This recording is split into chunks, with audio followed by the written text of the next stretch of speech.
notre proposition tient à régler le problème de l'inclusivité des élections. Notre proposition veut régler le problème de la transparence, de la paix dans notre pays.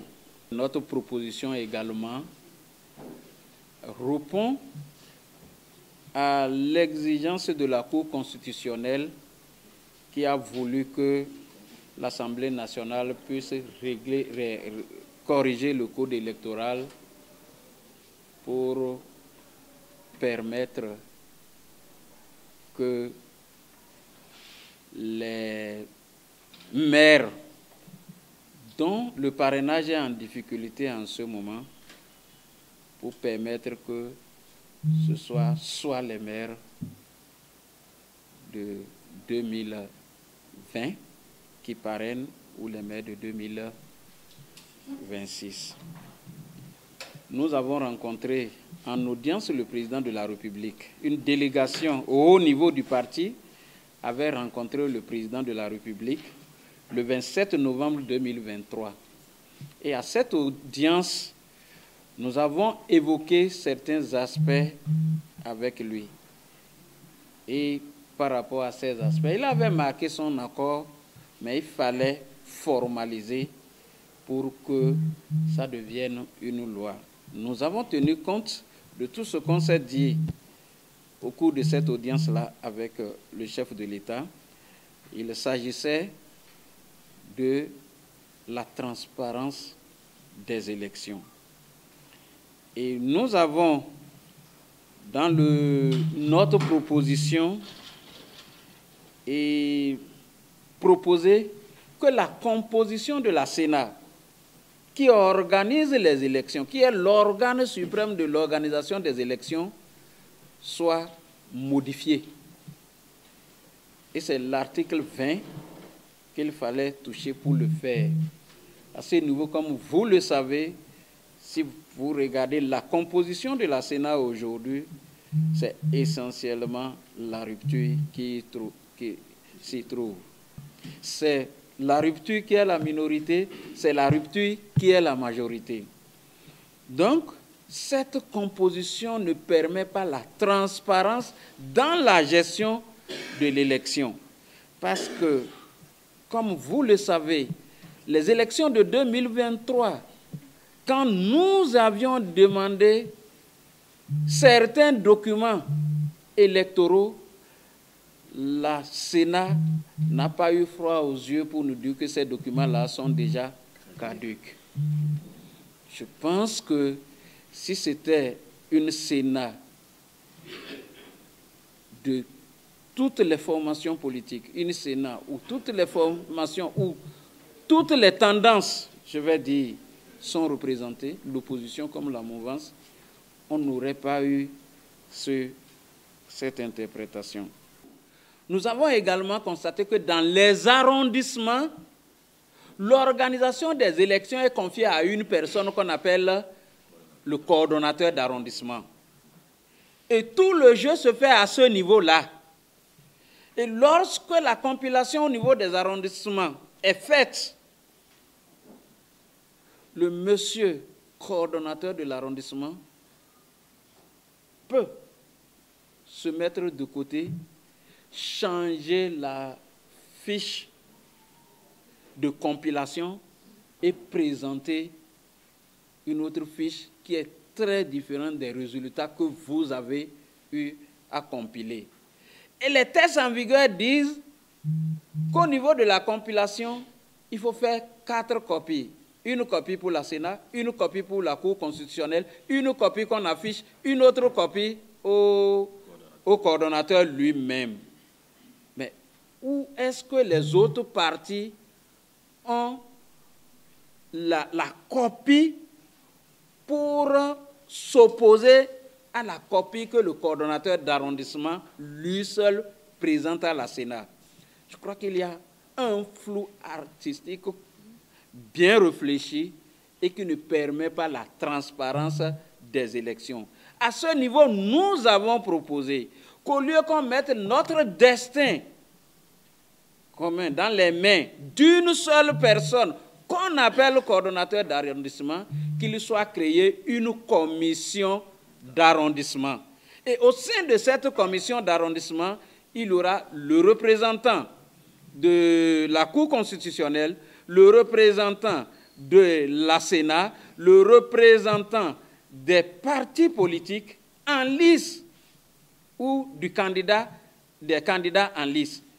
S'il s'agit des élections communales et des élections législatives, le représentant de la Cour suprême également participe à la commission d'arrondissement. Et c'est à la commission d'arrondissement de faire la compilation des résultats dans l'arrondissement. C'est comme si une première proclamation des résultats se fait au niveau de l'arrondissement. C'est comme si la Cour constitutionnelle y est, la Cour suprême y est, les représentants des candidats y sont, et on se contrôle, tu me contrôles, je te contrôle, et le jeu est clair.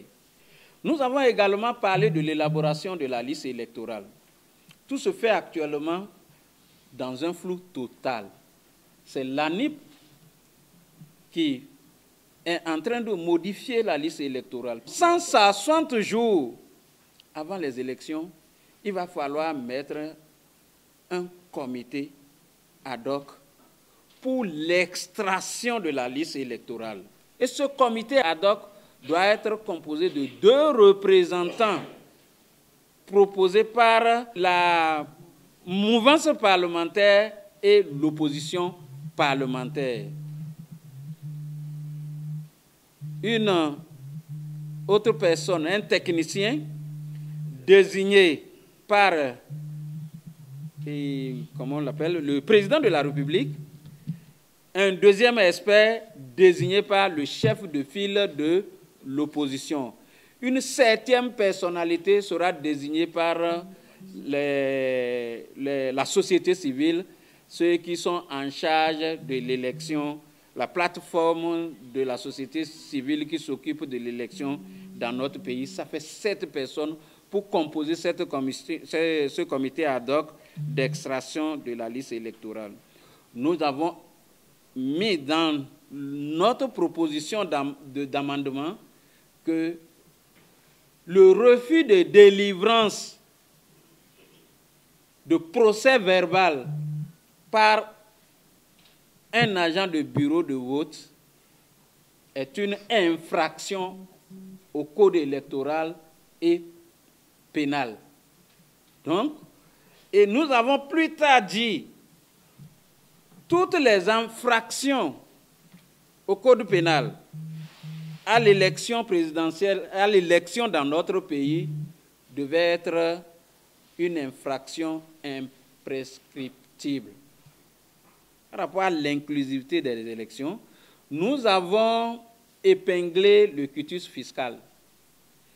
Nous avons constaté, après 3-4 élections, nous avons remarqué que le quitus fiscal est l'élément fondamental d'exclusion et des candidats et des partis politiques des élections. Nous avons dit qu'il faut supprimer l'article 42 purement et simplement. Et avant ça, nous avons indexé l'article 41 qui parle des pièces qui composent la déclaration de candidature.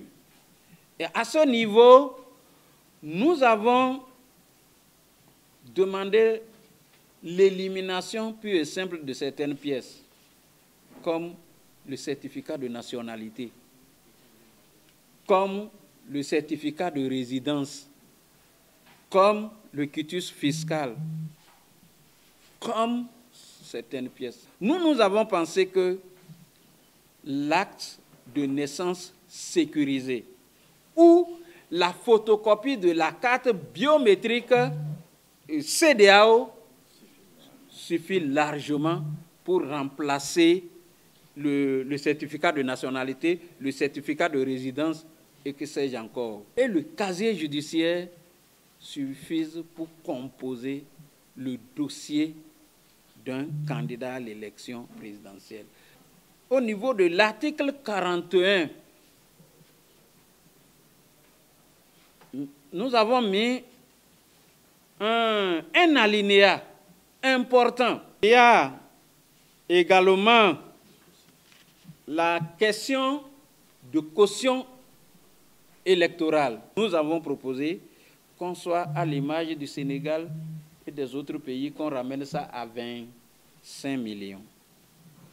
La caution pour l'élection législative, nous avons également proposé qu'au lieu de 5%, comme c'est dit dans le code, qu'on ramène ça à 1%, ce qui fait 300 000 francs par candidat. Pour les élections législatives, nous pensons que si on ne peut pas enlever, les 10%, il faut revenir à 5% pour permettre que des partis politiques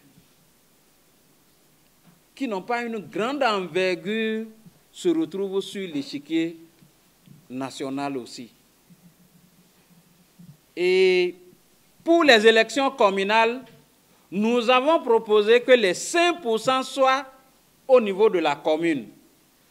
Parce que, par expérience, je vous parle du cas de Porto Novo, où le parti qui n'a même pas 10% dans la commune de Porto Novo dirige Porto Novo. Et ce parti a la légalité, mais n'a pas la légitimité. Alors que dans le cas des élections, la légitimité est très importante pour diriger, pour prétendre diriger les populations. Donc, nous pensons qu'il faut chercher les 5% au niveau des communes et non au niveau national. La Cour constitutionnelle a souhaité que nous rétablissions l'égalité qui est rompue à travers les dates qui sont dans le code électoral, les dates des élections qui sont dans le code électoral. Par esprit de patriotisme et d'égalité, nous avons estimé que c'est les maires actuels qui sont à même de parrainer un candidat à l'élection de 2026. Je voudrais apporter un complément à ce que le président a dit. Alors, au niveau de l'article 41, nous avons fait un ajout parce que dans l'ancien code, nous avons constaté que la période de délivrance du parrainage n'était pas cadrée.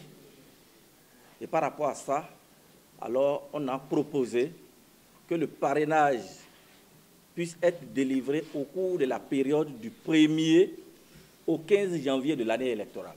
Ça veut dire en 2026.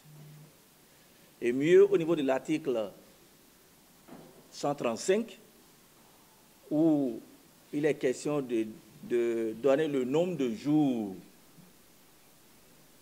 la date butoir, d'accord, pour le dépôt des dossiers de candidature pour le président de la République, on avait dit 50 jours avant le lancement de la campagne. Dans notre proposition, nous avons proposé 60 jours, ce qui permet, d'accord, de mettre aussi bien les maires que les députés dans l'égalité de pouvoir parrainer.